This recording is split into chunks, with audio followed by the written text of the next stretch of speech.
चलिए आज हम लोग पढ़ेंगे उपसह संयोजन संख्या किसे कहते हैं। ठीक है, उपसह संयोजन संख्या को इंग्लिश में कोऑर्डिनेशन नंबर बोलते हैं और इसे समन्वय संख्या के नाम से भी हम जानते हैं। ठीक है, तो उपसह संयोजन संख्या उपसह संयोजक बंधों की उस संख्या के बराबर होती है जिनके द्वारा लिगेंड केंद्रीय धातु आयन अथवा धातु परमाणु से जुड़े होते हैं। ठीक है, आप जानते हैं लिगेंड्स किसे कहते हैं, और जो लिगेंड्स होते हैं वो केंद्रीय धातु आयन अथवा केंद्रीय धातु परमाणु से जुड़े होते हैं। ठीक है, तो जो लिगेंड्स आपके केंद्रीय परमाणु से जुड़े होते हैं वो किससे जुड़े होते हैं, वे आपके उपसह संयोजक बंधों से जुड़े होते हैं।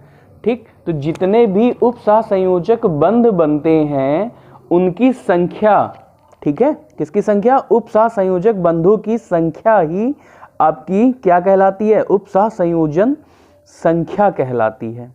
ठीक है, एक बार फिर से देख लीजिए, उपसह संयोजन संख्या जो है आपकी उपसह संयोजक बंधों की उस संख्या के बराबर होती है जिसके द्वारा लिगेंड्स जो हैं आपके वो केंद्रीय धातु आयन या केंद्रीय धातु परमाणु से जुड़े होते हैं। ठीक है, चलिए देखिए, इसका फार्मूला होता है आपका निकालने का उपसह संयोजन संख्या CN का मतलब कोऑर्डिनेशन नंबर यानी समन्वय संख्या बराबर एक दंती लिगेंड्स की संख्या। लिगेंड्स आपके कई प्रकार के होते हैं जिसमें एक दंती लिगेंड्स की संख्या, अगर उस कंपाउंड में आपके एक दंती के अलावा भी लिगेंड्स हैं तो +2 गुणे द्विदंती लिगेंड्स की संख्या +3 गुणे त्रिदंती लिगेंड्स की संख्या।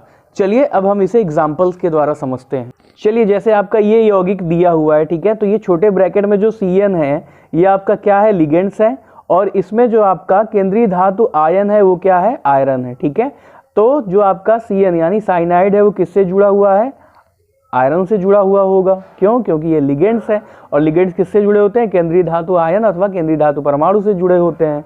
तो जो आपका CN है यानी साइनाइड है वो कैसा लिगेंड्स है, वो एक दंती लिगेंड्स है। ठीक है, तो ये कितने हैं, 6 हैं, तो 6 साइनाइड किससे जुड़े हैं, आयरन से जुड़े हैं, तो इसकी जो आपकी उपसह संयोजन संख्या होगी वो कितनी हो जाएगी, इसमें 6 हो जाएगी। ठीक है, यानी इस कंपाउंड्स में जो आपका उपसह संयोजन संख्या है वो कितना हो जाएगा, 6 हो जाएगा। जैसा कि आपने फार्मूला में देखा है कि coordination number is equal to होता है एक दंती लिगेंड्स की संख्या के। तो CN क्या है, एक दंती लिगेंड्स है, इसकी संख्या कितनी है, 6 है, जो किससे जुड़ी होगी, ये केंद्रीय परमाणु से जुड़ी होगी। ठीक है, दूसरा आप देखिए इसमें आपका ये क्या है, ये आपका लिगेंड्स है। ठीक है, तो कितने लिगेंड्स हैं, 4 लिगेंड्स, और ये कैसा लिगेंड्स है, ये आपका एक दंतुर लिगेंड है। कैसा है, एक दंती है। ठीक है, NH3 अमोनिया आपका कैसा है, एक दंती लिगेंड्स है, कोबाल्ट से जुड़ा हुआ है। किससे जुड़ा हुआ है आपका, ये कोबाल्ट से जुड़ा हुआ है। ठीक है, तो अब देखिए 4 एक दंती लिगेंड्स हैं, साथ में आपका Cl भी तो इसी से जुड़ेगा, कोबाल्ट से Cl भी तो जुड़ेगा, क्लोरीन भी तो कोबाल्ट में ही जुड़ा है ना। तो 4 लिगेंड्स ये हो गए +2 ये हो गए, यानी कितने हो गए, 6। ठीक है, यानी इसमें कितने उपसह संयोजक बंध बनेंगे, 6 उपसह संयोजक बंध बनेंगे जो कि कोबाल्ट से जुड़े होंगे। तो इसकी उपसह संयोजन संख्या कितनी हो जाएगी, 6 हो जाएगी।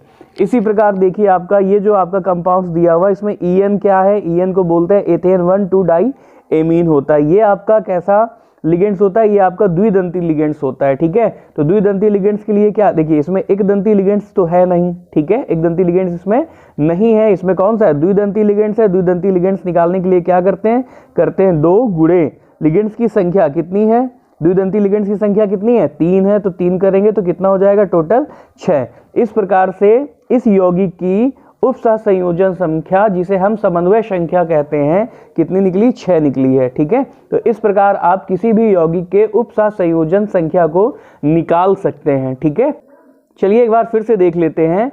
उपसह संयोजन संख्या उपसह संयोजक बंधों की उस संख्या के बराबर होती है जिसके द्वारा आपके जो लिगेंड्स होते हैं वो केंद्रीय धातु अथवा आयन अथवा धातु परमाणु से जुड़े होते हैं। अगर आपको ये वीडियो पसंद आया हो तो वीडियो को लाइक करें, चैनल को सब्सक्राइब करें।